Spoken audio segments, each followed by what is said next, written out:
ঠিক সেই রকম ঈশ্বরের কৃপা না হলে এই ভগবানের নাম কীর্তন আমার পক্ষে গাওয়া সম্ভব নয়।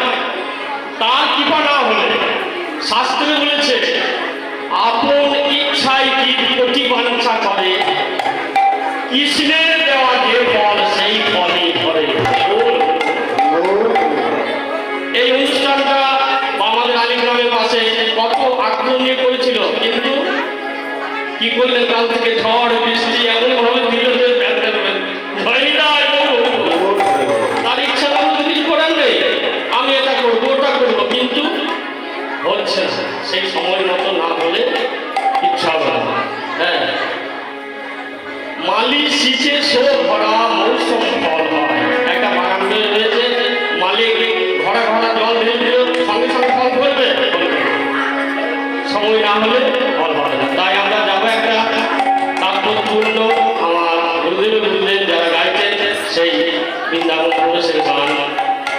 শঙ্খ যদি থাকে শঙ্খ ধরে করবেন মাঝে মাঝে, না থাকলেও কবিকে বর্ণকে বলছি একটু দেবেন, কারণ ভগবান শ্রীকৃষ্ণের একটু মা আমার আরতি করবেন, সে তার জন্য একবার লাগবে।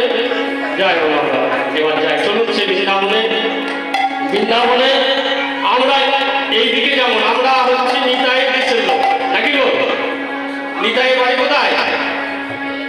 আমরা বড় ভাগবান এই বীরভূমে এক চক্র ঘোরা বাবা বীরচন্দ্র, তাহলে আমরা নিতাই দেশের লোক। দেখা হলে জয় নিতাই, জয় নিতাই, আপনারাও বলেন জয় নিতাই, তাই তো? কিন্তু বৃন্দাবন যারা গেছেন হাত তুলুন দেখি, অনেক গেছিল হইব আবার যাওয়া হইব না। যাই হোক, তাই আমরা যারা গেছেন তারা তো পরম ভাগ্যবান, রাধা কুণ্ড শ্যাম কুণ্ড সব দেখে এসেছেন। আর যারা জাননি আর